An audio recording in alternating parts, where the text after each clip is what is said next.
everybody. Welcome to another ride along with Goggles. And here we are with the new skin on that from the 8 skin pack that I put up for this truck on Steam. And it's the Black Swan. And I got the Ruda Black Swan skin on the reefer, Ruda's reefer I should say. My Black Swan skin on Ruda's reefer. There we go. That wasn't too hard. So, yeah, it's pretty much the same truck we had out the other day. Got a 8V92 in it this time just for giggles. That would give the old 2-stroker green leaker a little love. Although the 8V Silver 92, it's not green leaker. They were painted silver, but I didn't have any experience with working on them. I only worked on the 6-cylinder 671s, but they were. We used to call them the green leakers because I'll explain a bit about it when we're driving, I guess. But yeah, so we're in Las Cruces, New Mexico, and we're heading for Chihuahua, Mexico. So no further ado, let's spark her up.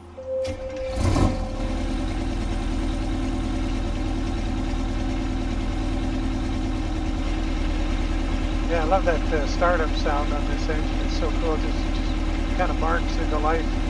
No messing around. It's cool.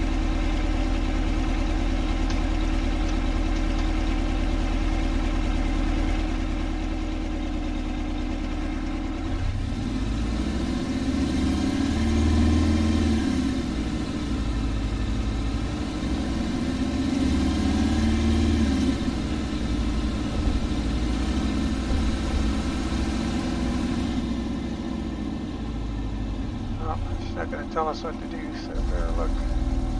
Hanging alright. Turn right. Alrighty, there you are. Better late than ever, I suppose.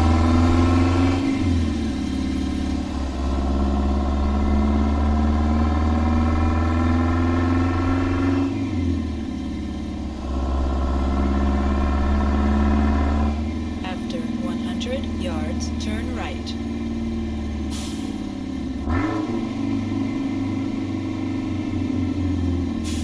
Turn right.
real far from the border. The reformer map, whoops, not sure exactly what it calls this, but right here, but the destinations are, you know, job in El Paso. It's back behind us, up the base of that hill there a little bit.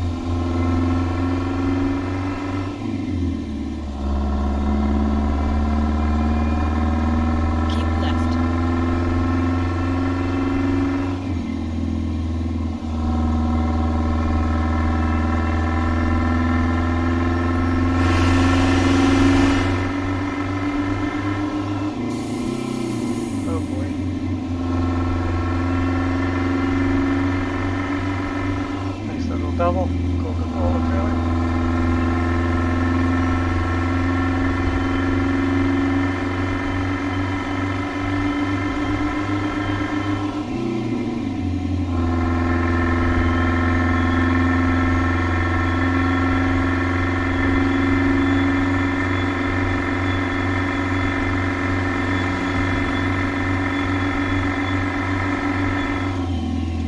There's a light up here that always managed to catch.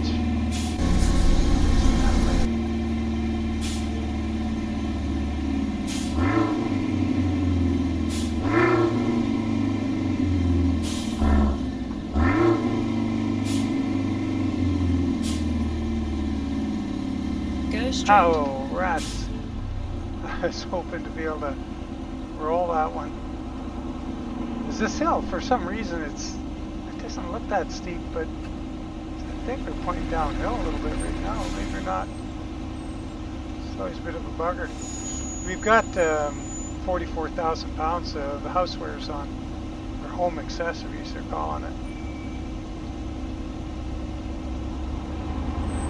Going to the Chihuahua Supermercado, Serenas.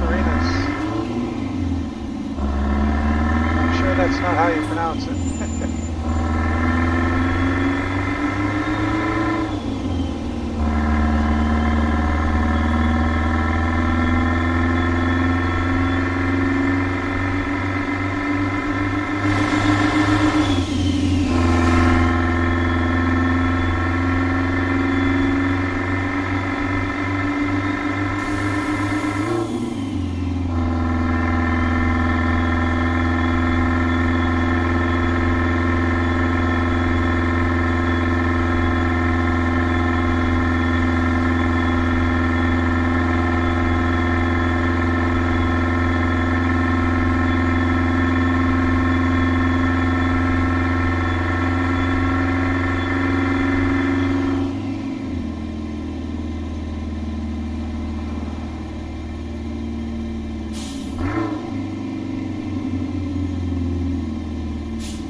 Go straight.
Exit right ahead.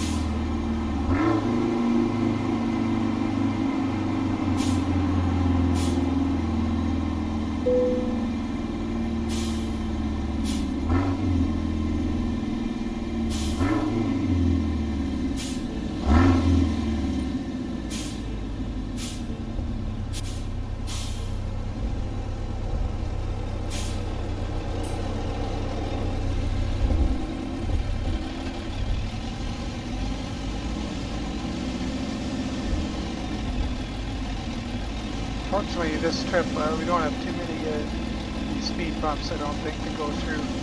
Not like when you're out in rural Mexico. This is gonna be a lot of highway stuff. Oh, there's that throttle hanging up again. I keep forgetting about that and not doing anything about it. Go straight.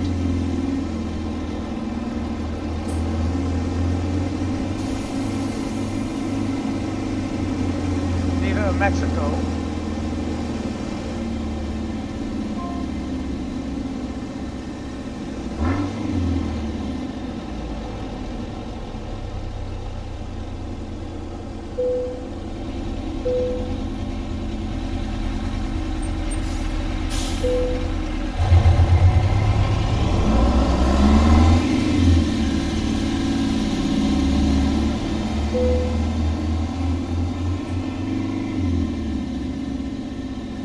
This guy's gonna stop. Yeah, he does.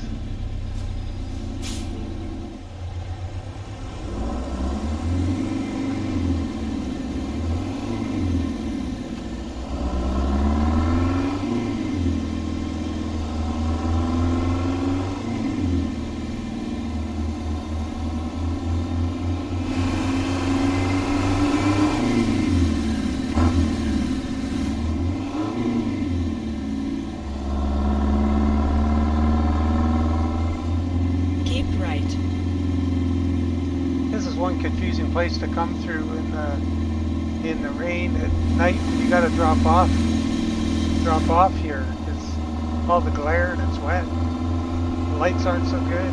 You can't see anything. It can be frustrating. There we are in Mexico.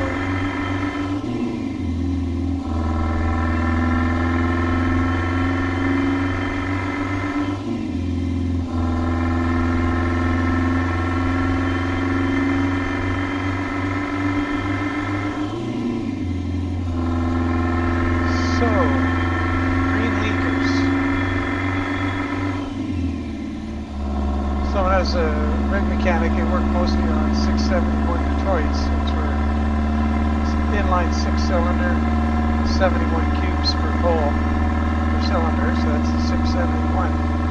This is an 8B92, so 8 and B, B8, 92 cubes per cylinder. But anyway, the 671 is called the green leakers because these things are two-stroke engines, and but they do have valves. You got 4 exhaust valves at the top of the cylinder in the head, and they're sleeve ported like the. So the reason it has a blower is it blows compressed air in a jacket around the cylinder, and uh-oh, I gotta think of what I'm doing here. Anyway. They blow compressed air in, and when the piston goes down below that and uncovers that band of it's holes, really, just a whole bunch of fine holes drilled. Well, not that fine, but 1/8 inch or I don't know. I can't remember what size they are. But a whole band of holes that go around the cylinder, and that's that whole jacket across the engine is charged with compressed air from the blower, and the blower bolts on the side of the 671, and it's blowing air directly into that area, that band throughout the cylinder, around the cylinders of the engine. So what happens is, each time a piston goes down below that, air comes flying in, and it's just gone through the power stroke, so it's at the bottom of the power stroke, uncovers that, the fresh air comes in, and as the piston's going up, the exhaust valves open. And so, it's done the power stroke, at the bottom, it's got a bunch of exhaust. When that band hose gets uncovered, in rushes the air, pushes pressure up in the cylinder, and as the piston's going up, at the same time the exhaust valves open. And so on the way up, exhaust valve's open briefly, but before the piston gets right to the top, like in a 4-stroke, the valve's closed early, so it can make compression. And the rest of the stroke is compression. With that new charge of air pressed in, pressured in, and then the gets to the top, fuel gets injected, bang, it does it all again. So it's 2 strokes, 1 cycle, it does everything. And that's why they sound so crazy. I'm doing 1500 RPM. It sounds like the rods are coming out of the block. So that's how they work. And the reason we call them green leakers is on the 6-cylinder motors, 671s, you can put the blower on either side of the block. And so what I worked on were they're all set up as oil field twins. So what that means is there's 2 motors side by side compounded together to make a 12-cylinder engine. Compounded through a gearbox, and well, a compound. It's just essentially 2 clutches, one on each motor, and then it was geared into a single output with another clutch. Anyway, to get them so they don't waste a lot of space, you can put the blower on the left side of the left motor, and the exhaust out the right side.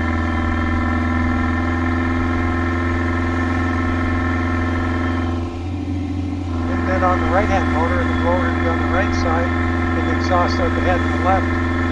So the 2 exhaust manifolds, there's just like, you know, an inch or 2 between them. Not much room. And the blowers, which stuck out the most, were out either side of the twin. So, if you can imagine, if you can put the blower on this side or that side, when it's not on the other side, there's tin covers that go over the opening where the blower would bolt onto the crankcase. And because it's pressurized, you got pressure in that crankcase from the blower, those covers would leak oil. They're messy things. And you had to have big steel trays under them to catch all the mess they'd make leaking oil. Hence green leaker, because they're painted green.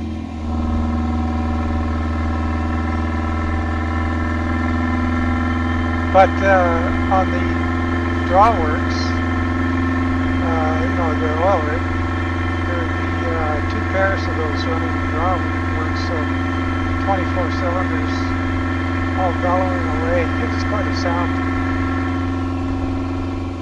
It's pretty cool. And then down below,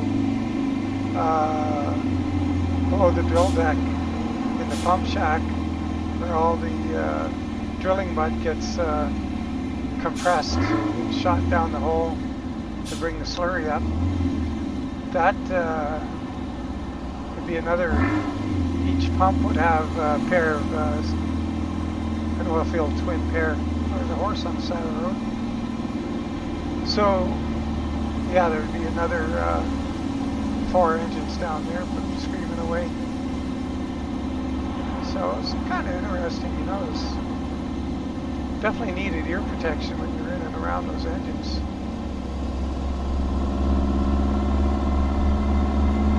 But yeah, it was a good experience. Didn't like working on them. But hey, that was a long time ago, and you forget all the bad stuff, right?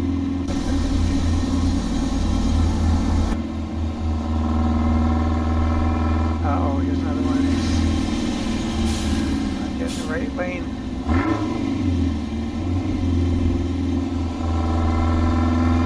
Just wandering around trying to figure out what I'm doing with my signals and the high beams. I keep hitting the high beams with my big fat sandals I got on.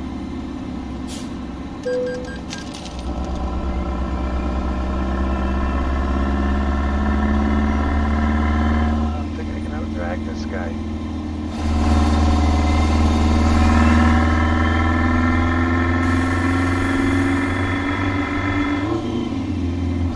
kind of cool road here. The rest of this, we'll try and watch some of it. Drive down this valley towards Chihuahua. Kind of got mountains on each side of us here.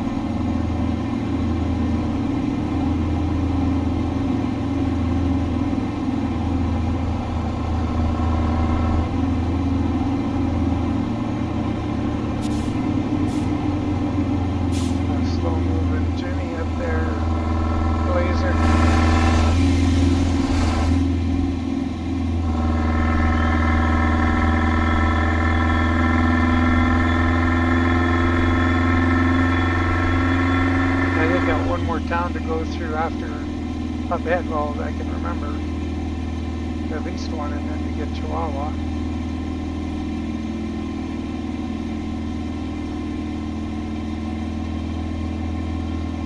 What do these things have? The Chevy or GMC? Chevy. It's a Blazer.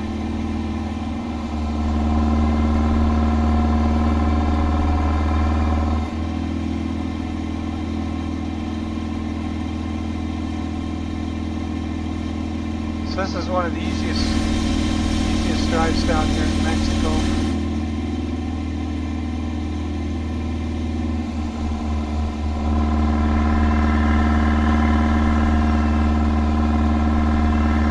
Yeah, I didn't put the swans on the side of the cab. So I thought, gee, I got them on everything. They're in the front of the cab, they're on the tanks, they're on the fenders. Man, enough. See, I like this bank corner here. Like, this is nicely done. It's kind of like the perfect bank.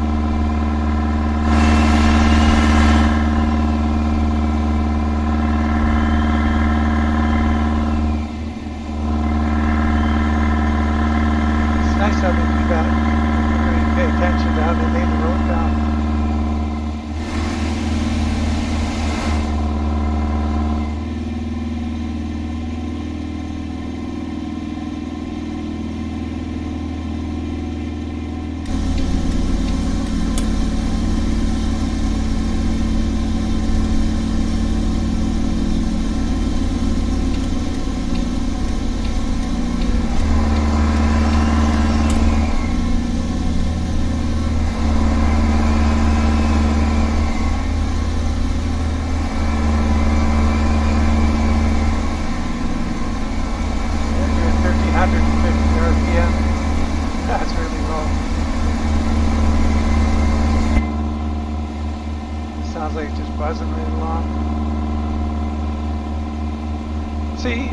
I mentioned it before in one of the videos, because that amount of time that the engine is on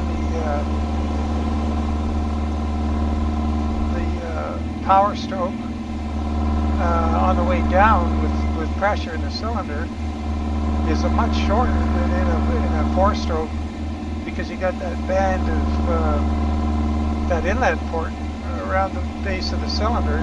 When the piston uncovers it, it has to uncover it and go down further to let that intake charge in.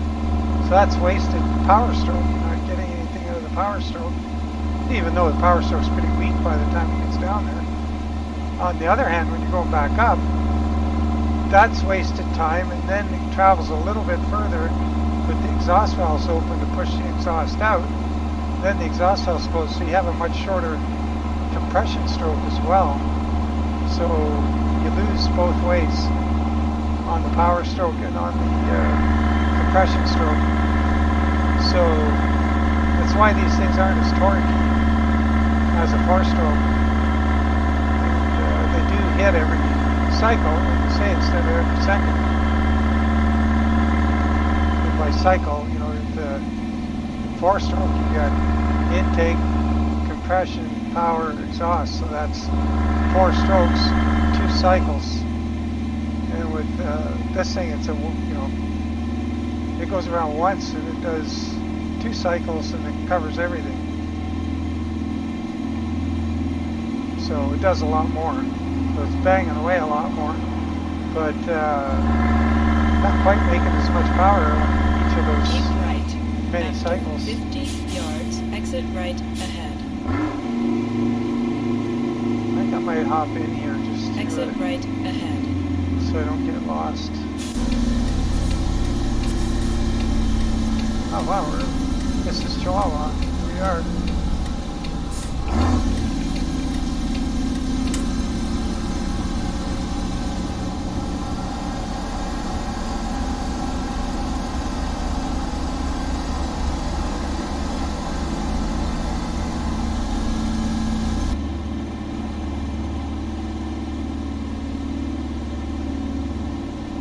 Keep right. After 50 yards, exit right ahead. Exit right ahead.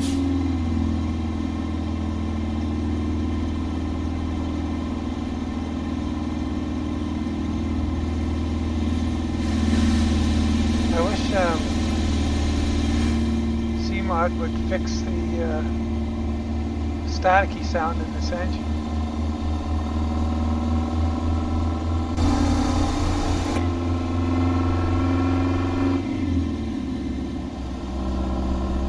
Alright everybody, watch yourselves. Go straight. Watch it, watch it, watch it. Oh, oh, oh, oh man, oh. What are they doing?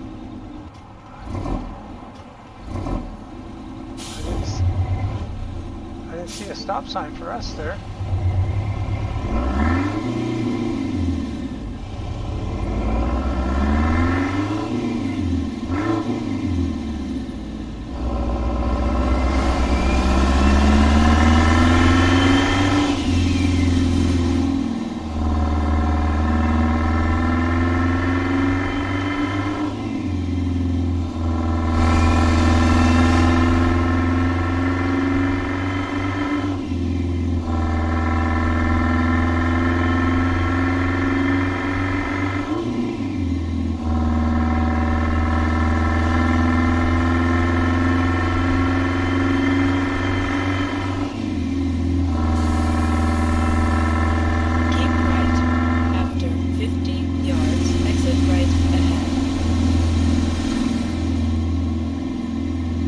right ahead. Oh, wait a minute, what's going on here? Is this right?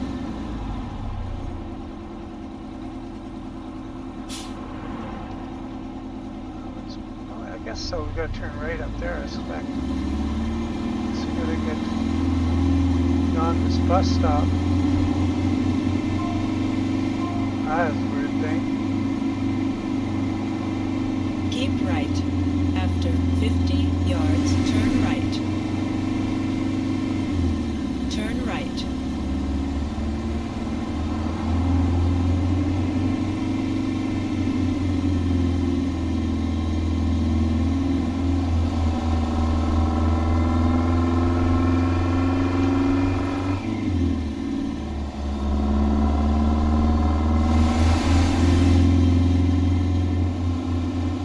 After 100 yards, turn left.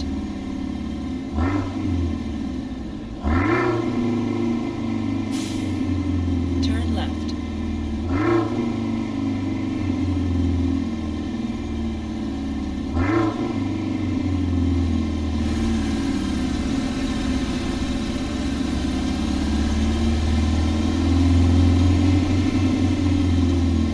Oh, okay. This is like a Walmart.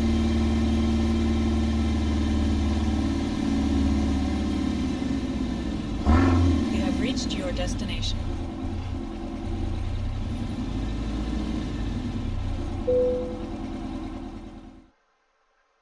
Oh, that's interesting. Is that... What if they change something in the back of the... I thought you always park kind of parallel in those... Parallel to the building in most of these prefabs. Oh, let's find out.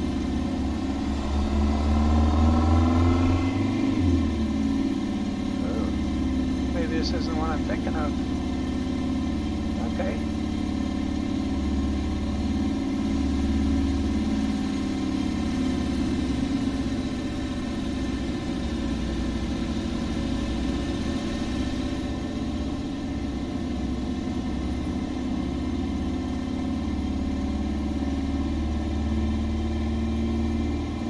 Yeah, if you guys don't have this mod truck, you know, for 25 bucks, like, Cruces trucks are cheap.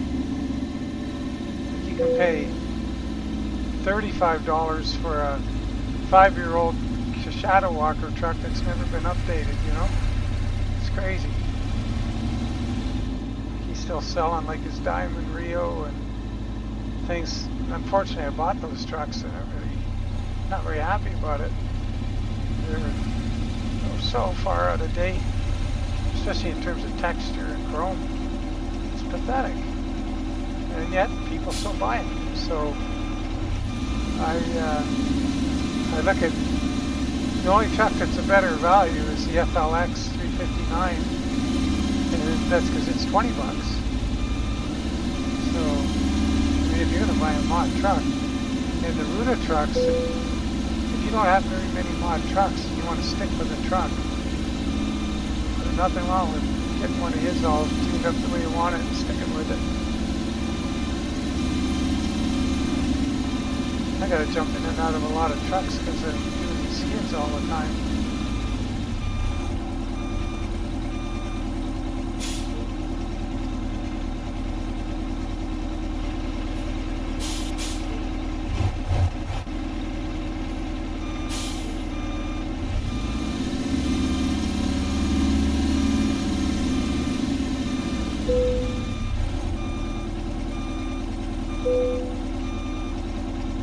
Well, there we have it. Pretty tame little trip down to Mexico. Wasn't too much in it. It was pretty nice little trip, and wasn't so busy trying to talk about two-strokes. Thought I would have seen more scenery. Not bad. 38 gallons for 280 miles. 18,000 bucks. Well, it's been a kick in the pants with the frozen muckluck. So yeah, like I say, I did that pack. If you haven't seen it, it's got. I wonder if I could show you guys the. See, truck manager. Do I have another one of these? No, I'm not going to go through the trouble of setting up a truck just to show you. It's gotta let you guys get on with your day. So yeah, let's see, this is Saturday. You'll see this one on Monday. So the skin will have been out for a couple days. It came out today, Saturday. So there's 8 skins in the skin pack for it. On Steam there's old school, there's the new old school, Alberta Heavy Haul, Flatbed Brothers. The new one is Joseph J. Riley, you saw the other day. There's this one, there's Mulligan's, and some Rocket Transport. I think that's it, that should be 8. So anyway, lots of skins all updated for this this truck. So hope you enjoy them if you get to it, and take care guys, and thanks again for the subscriptions, and I really appreciate it. And they're, you know, we're creeping up there. We're almost at 500. So let's keep it going, and when we get to 1,000, then we can do cool things. It sort of opens up you know, new opportunities for us to do stuff. So, and what it takes is subscriptions and likes and whatever. So that feeds into what YouTube sees as a viable channel. So yeah, there you have it. So once again, take care guys. We'll catch you on the next one. Bye for now.